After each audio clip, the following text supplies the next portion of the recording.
A Ucrânia intensificou sua série de ataques profundos em território russo, continuando uma campanha calculada para desmantelar as capacidades logísticas e operacionais de Moscou, causando danos devastadores à infraestrutura crítica. Essas operações de precisão visam enfraquecer a capacidade da Rússia de sustentar seu esforço de guerra. O alvo do primeiro ataque foi a base aérea de Engels, na região de Saratov. Segundo os relatos mais recentes, o incêndio já destruiu 3 enormes tanques de combustível e danificou outros 6, que armazenavam mais de 1 milhão de metros cúbicos de combustível. Engels é um centro vital para a aviação estratégica russa e já foi atacado 2 vezes pelas forças ucranianas, sendo o último ataque responsável por um incêndio que já dura quase uma semana. Essa base serve como ponto de partida para bombardeiros de longo alcance envolvidos em ataques com mísseis contra a Ucrânia, tornando-se um alvo prioritário para as forças armadas ucranianas. A destruição dos depósitos de combustível em Engels, que sustentam esses bombardeiros, criou desafios logísticos e interrompeu gravemente as operações aéreas russas. Os serviços de emergência russos lutam para conter as chamas há mais de 5 dias, destacando a magnitude da destruição. Esta operação exemplifica a capacidade da Ucrânia de atingir profundamente o território russo e de atacar ativos críticos para a máquina de guerra de Moscou. Para alcançar este objetivo e garantir o máximo nível de destruição, os ucranianos utilizaram uma estratégia de 3 fases. Primeiro, um ataque inicial com drones é lançado para acionar e identificar posições de defesa aérea e estabelecer padrões precisos de voo. Em seguida, ataques direcionados neutralizam essas defesas.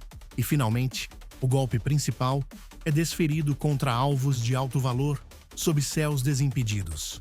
O segundo e terceiro ataques da campanha ucraniana exemplificam essa estratégia, com ataques aos campos de aviação de Taganrog e Milerovo, na região de Rostov. Drones ucranianos sobrecarregaram as defesas aéreas russas, forçando-as a reagir e revelar suas posições. Essa fase preliminar foi seguida por ataques direcionados que destruíram sistemas críticos de defesa aérea, como os Pantsir S-1, S-300 e Buk M-1. Ao desativar essas defesas, a Ucrânia garantiu acesso irrestrito para ataques subsequentes a alvos vitais.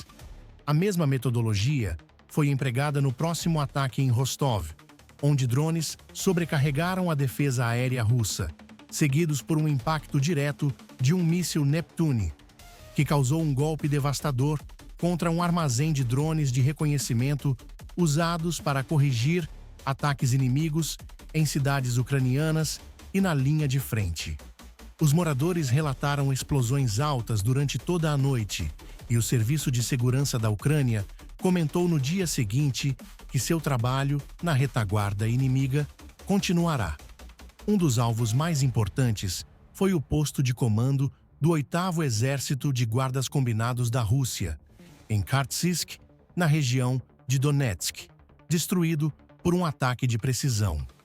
Esta instalação era crucial na coordenação das operações russas na direção de Kurakhove. No próximo ataque em Krasnodar Krai, drones ucranianos atingiram a base da 238ª Brigada de Artilharia e um campo de aviação próximo, aumentando os desafios enfrentados pelas forças terrestres russas. As forças ucranianas também atingiram a base naval em Novorossiysk, em uma ousada operação com drones, que é lar de elementos da frota do Mar Negro. Embora os detalhes dos danos ainda sejam incertos, o ataque sinaliza a intenção da Ucrânia de continuar enfrentando a dominação naval russa no Mar Negro. Por fim, um golpe significativo também foi desferido no Tartaristão, onde um ataque de drones iniciou um grande incêndio na refinaria de petróleo Taneco.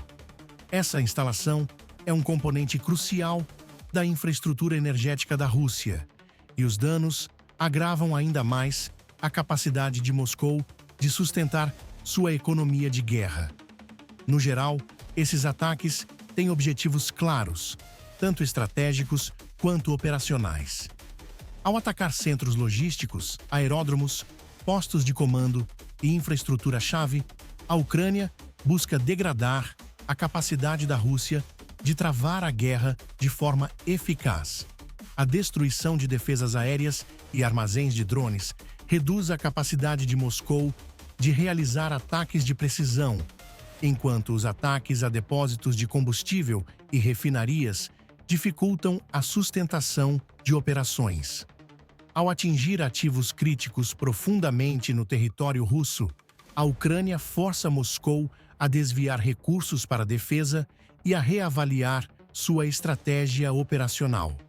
Nos últimos dias, a guerra entre a Rússia e a Ucrânia tomou novos contornos, com avanços significativos no campo de batalha e mudanças estratégicas que impactam a dinâmica do conflito. Enquanto as forças ucranianas continuam sua contraofensiva no leste e no sul, outros eventos relacionados ao conflito têm chamado a atenção da comunidade internacional. A Ucrânia recebeu recentemente mais sistemas de defesa aérea avançados, fornecidos por aliados ocidentais. Esses sistemas, incluindo unidades Patriot, Iris-T e NASAMS, têm desempenhado um papel crucial na proteção de infraestruturas críticas, especialmente em cidades como Kiev, Odessa e Lviv, que frequentemente são alvos de ataques russos com mísseis e drones.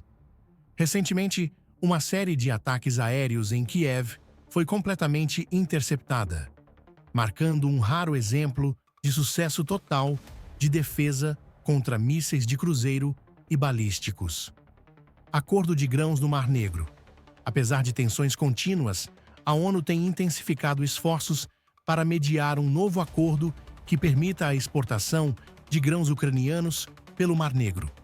Após a retirada da Rússia do acordo anterior, as exportações agrícolas da Ucrânia caíram drasticamente, afetando economias em países dependentes, especialmente na África e no Oriente Médio. Embora Moscou tenha imposto condições rigorosas para retomar o pacto, a Ucrânia tem encontrado alternativas, exportando grãos por meio de rotas terrestres e fluviais através da Romênia e da Polônia, o que irritou agricultores locais e gerou tensões políticas. Avanços na região de Zaporíjia. No fronte sul, as forças ucranianas têm avançado lentamente na região de Zaporíjia, apesar da forte resistência russa. A captura recente de pequenas localidades perto de Tokmak é considerada estratégica, pois abre caminho para uma possível tentativa de ruptura das linhas russas em direção à Crimeia. As forças ucranianas têm utilizado táticas de guerra de atrito, desgastando as defesas russas antes de avançar com tropas mecanizadas. Grupos de resistência ucranianos têm intensificado suas atividades nas regiões ocupadas pela Rússia. Em Donetsk, sabotadores destruíram recentemente um depósito de munições próximo à cidade de Horlivka, enquanto em Melitopol, ataques coordenados atingiram comboios militares russos, causando baixas significativas. Essas operações não apenas complicam a logística russa, mas também mostram o apoio contínuo de civis locais à resistência. Resposta russa com mobilização militar. Em resposta às perdas contínuas, a Rússia anunciou uma nova mobilização parcial de reservistas. Fontes locais indicam que a convocação tem como alvo, principalmente, regiões menos desenvolvidas, gerando descontentamento entre as populações locais. Além disso, há relatos de recrutas sendo enviados para a linha de frente com treinamento inadequado e equipamentos obsoletos, o que pode impactar negativamente a moral das tropas. Pressão econômica sobre Moscou. As sanções ocidentais continuam a pressionar a economia russa. A recente decisão da União Europeia de limitar a importação de petróleo refinado russo intensificou os desafios financeiros de Moscou. Em paralelo, a escassez de chips e tecnologias avançadas tem dificultado a produção de equipamentos militares modernos, limitando a capacidade de renovação das forças armadas russas. A guerra tem gerado uma crise humanitária devastadora. De acordo com a ONU, mais de 9 milhões de ucranianos foram deslocados internamente, enquanto cerca de 6 milhões buscaram refúgio em países vizinhos, principalmente na Polônia e na Alemanha. Além disso, infraestruturas civis como escolas, hospitais e redes de energia continuam sendo alvos de ataques, exacerbando o sofrimento da população. Enquanto a guerra se prolonga, esforços diplomáticos para alcançar um cessar-fogo enfrentam desafios significativos.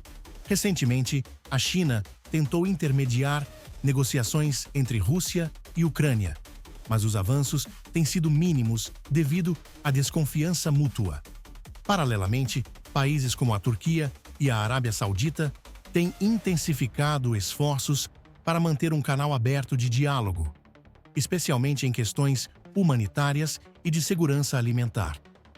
Os ICIRWA e a União Europeia anunciaram novos pacotes de assistência militar à Ucrânia. Esses pacotes incluem munições de longo alcance, veículos blindados e treinamento adicional para soldados ucranianos em países da OTAN. Além disso, a recente aprovação de um orçamento de emergência no Congresso dos EUA garantiu o envio contínuo de ajuda militar e financeira, fortalecendo ainda mais a posição da Ucrânia no campo de batalha. A guerra continua sendo um conflito de múltiplas dimensões, envolvendo não apenas operações militares, mas também impactos econômicos, humanitários e diplomáticos de longo alcance. Enquanto a Ucrânia e seus aliados trabalham para conter a agressão russa, o desenrolar das próximas semanas será crucial para determinar os rumos do conflito.